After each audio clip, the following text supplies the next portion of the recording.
2 steps Behind. 2 steps Behind. Hi, my name is Rin, and I really want to talk about Nikocado's infamous 2 steps ahead video, where he was 2 steps ahead of his audience, but I forgot an intro, so here's a clip of me trying too hard to look good for the camera, knowing I just cut my bangs half an hour ago, and completely botched them.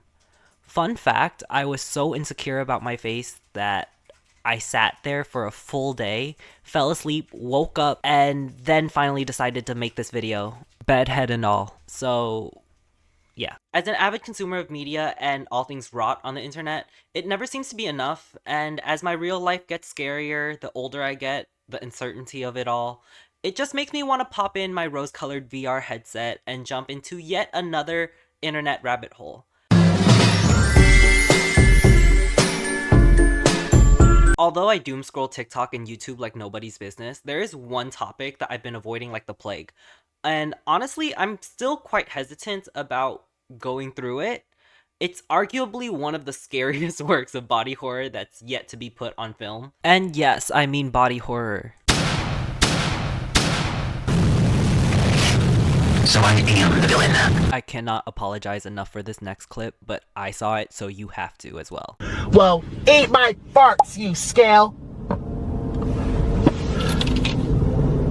Oh my god, that was liquid too. Ooh! Anyways, back to the topic at hand. Nikocado Avocado's 2 steps ahead.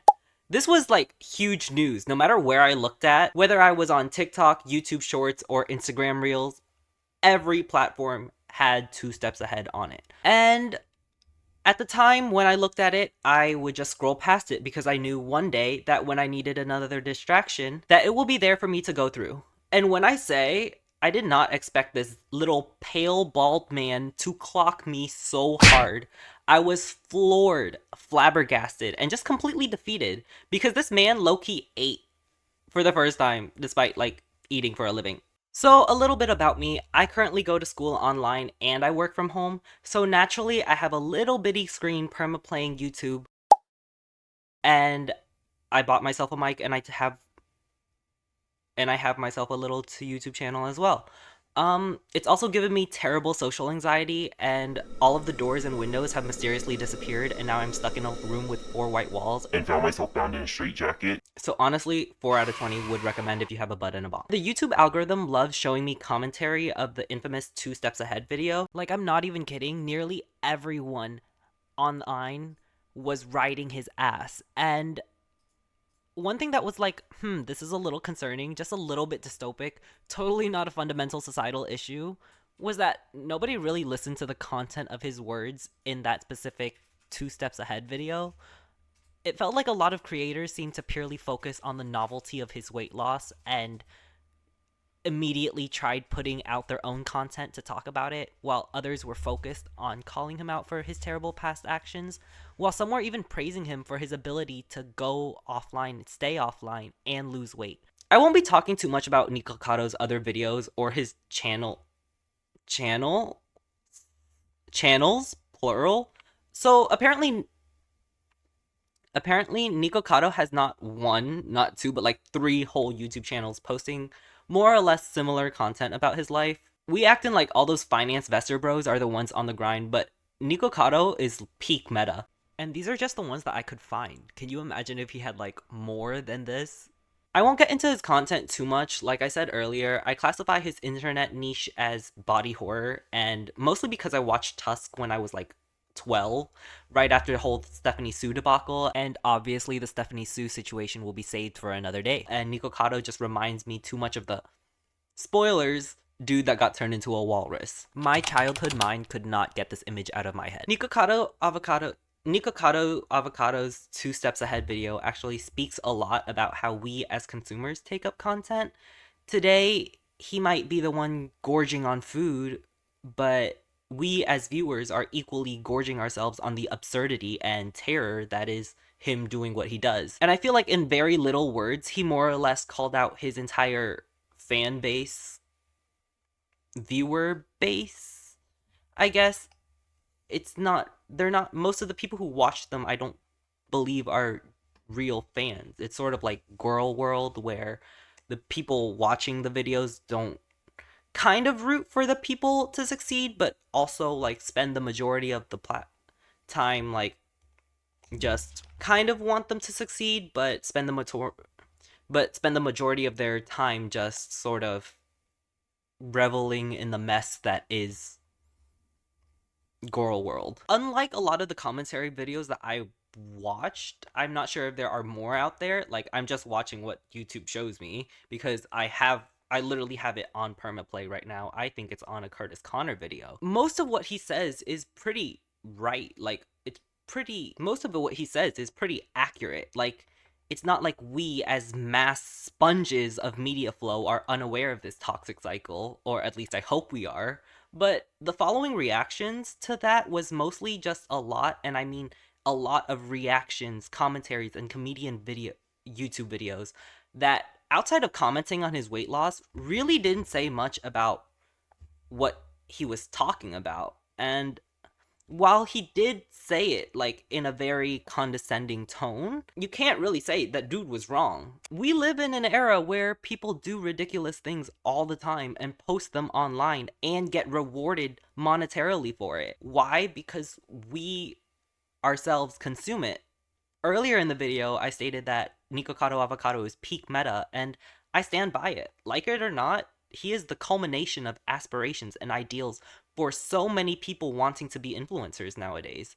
And I'm not even just talking about young kids, adults on TikTok going like gluck gluck, haktua, glizzy overload, and making more money than your average American. Not just blue collar workers. And nothing against blue collar work. It's real work. I support twinks and blue collar jobs. Average American. And I'm not talking just one person.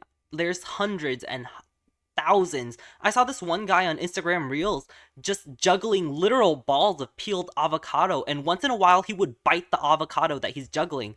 Also, I forgot to mention, but when prompted why he does what he does, he claims it's because he makes $4,200 from this one vile act and posting it online. He's also quite popular, so if anyone knows the reason why he does this, like, maybe he's fundraising for his sick child or something, because I know economic hardships can affect people in lots of different ways, but this is basically the equivalent of being a jester in ancient times with kings and queens and whatnot,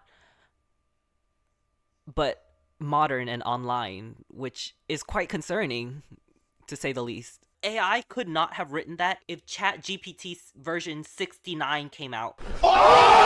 Nikocado has likely inspired many harassment content farms. I have no doubt that people like Johnny Somali, Peaches, and that one lady who goes on TikTok Live at something Trevino, I really don't know. I have no doubt that they took inspiration from this Lovecraftian beast on Walmart wheels. But that's exactly what Nikocado stands for, and what he keeps to hold himself on such a high pedestal. His message is literally, thank you, mindless ants, literal, like his quote, ants, for consuming my content and making me rich. Keep doing it and doom yourself to a pointless and meaningless existence because it benefits him. And as much as I hate to give it to this weird, spiteful, bald, pale-looking man, he's not only right, he is the pinnacle of success under American capitalism. He came, he saw, he devoured. That's Caesar, and I'm misusing the quote when I'm trying to encapsulate American greed and gluttony, but I really can't think of a better quote right now.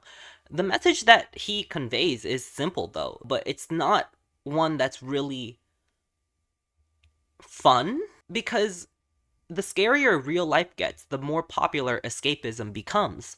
And like it or not, he is a big form of escapism. Like reality TV, you watch train wrecks to forget that your own life is a train wreck. The answer is gonna be through mindful consumption and limiting your own field of vision, which may be for the best, because then you don't have to worry about keeping every single subscription on the market just to watch that one show that pops up on your TikTok feed once in a while. You don't need to buy every new product that will supposedly change your life, like face tape or wrinkle patches. And you don't need to watch every single thing put out on the internet. After all, any idiot with a webcam and microphone can make a video, and even more so on TikTok, where anyone with access to a phone can doom scroll their lives away while also posting 3 times a day. Point is, overconsumption, even one of just film and media, where it costs nothing but your time, that time in and of itself is still a transaction. And that is your payment to these people. So obviously the answer is to be mindful and consume less of Nikocado, right? But that's exactly why he's laughing like he's the villain. He knows that no matter what, at this point from now on, he's still gonna get viewership and a viewer base because he managed to grasp your attention once again, which is the currency. Your attention is the payment, the tax that you are paying to him. And of course we could all put our phones down and touch some grass, but I mean, who cares? I just ordered a square foot of grass off of Amazon because I want to feel like I'm outside without ever actually leaving my apartment. So, toodles.